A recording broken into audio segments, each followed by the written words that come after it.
Hello friends, Don Delaire here, headmaster at King Schools, and I'm standing outside the front gate of our campus, and I'm here to tell you about the fourth video in our parenting series that we're entitling How to Make the Correct Change. We've shown you a video about the 5 love languages, how to leave a lasting legacy in your home, and the temptations of technology. Well, this one's going to be great because it talks about child discipline. And when I say the word discipline, I want you to think of discipleship.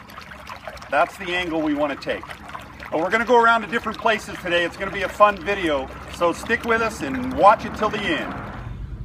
One of life's principles that my parents taught me was to make sure that I always got the correct change when I paid for something, and that it was my responsibility to make sure that that was correct.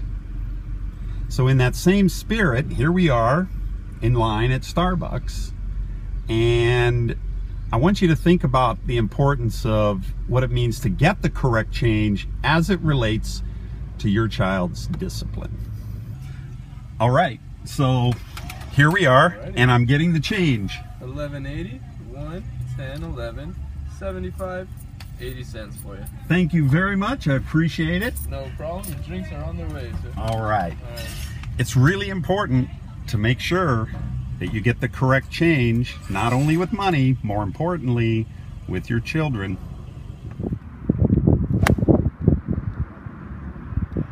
We're here on the driving range at Tockwitz Creek and talking about the correct change, not just as it relates to money, but another example.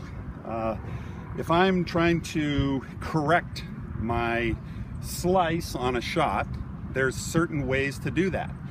If I don't make the correct changes, the problem's going to continue. You've heard the saying, practice makes perfect. That's not true. Perfect practice makes perfect. And one simple rule, while I have you on the golf course, if the ball's going to the right, you move your hands to the right. If it's going to the left, you move your hands to the left. So just like in money and child discipline on the golf course, you have to make the correct change. Nice and straight.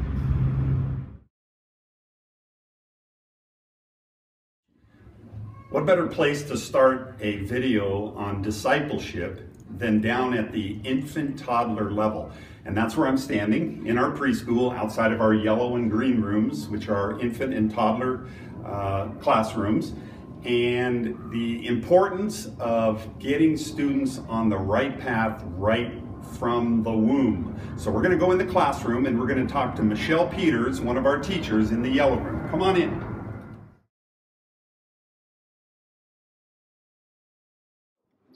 Let's say we have 2 children who want to play with the same toy.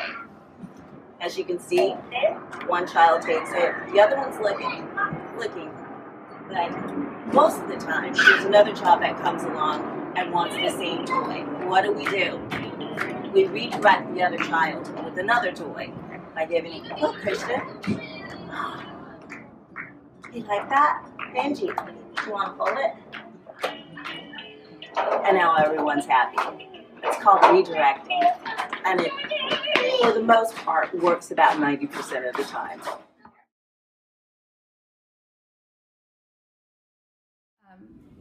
With preschool ages being 2 to 5, we give them choices that are pre-approved by the teacher or by the parent. That way they have a sense of independence and a sense of self-accomplishment that they made the choice, even though it's a pre-approved guided choice. The children thrive on being independent and making their own choices.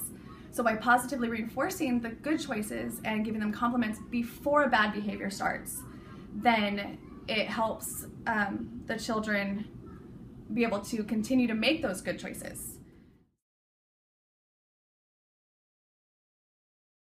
Okay. Class. Yes, yes. All right, let's show moms and dads at home how we are first-time listeners. So mom and dad, you might be wondering how you can help your child to be a first-time learner and listener at home. I think it's very important that you set the expectations ahead of time. You tell the children, this is how we're going to do it, and this is what we need to happen. Then they can practice for a while. Make sure you have a lot of rewards at first, and make sure you have punishments too, consequences. Like, well, you weren't really a first-time listener this time. We'll try again next time. It's important that children know that the rules are firm and that they obey the first time, because it shows that they're respecting you and are ready for school.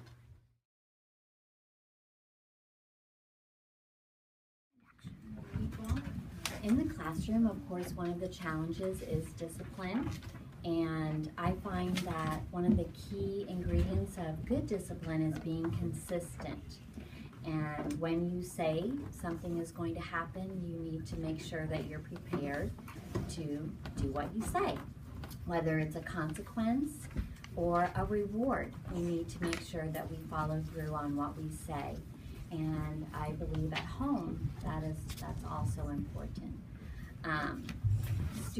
Children find security in that consistency. Just as adults, we find security with the Lord. He is who He says He is. And when we are consistent, it transfers to their belief in God. They know that they can depend on Him.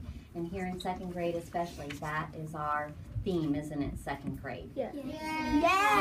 D-O-G, depend on God. And of course, if all else fails, you just tell them, I don't think so. You're going to do what I say.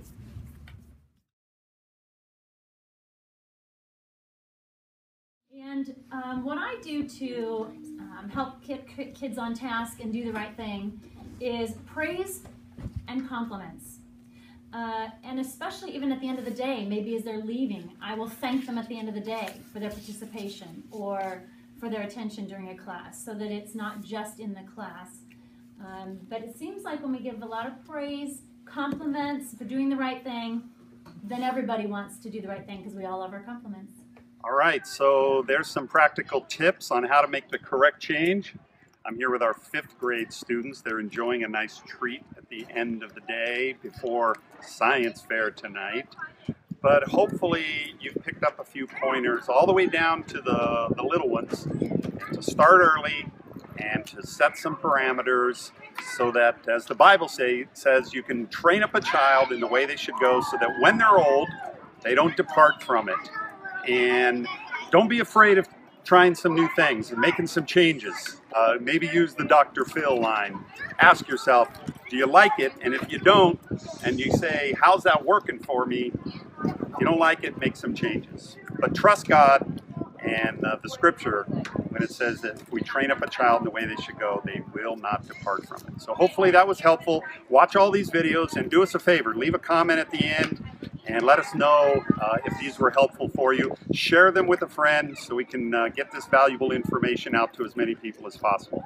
All right, God bless you. God bless King Schools. Say goodbye, kids. Bye.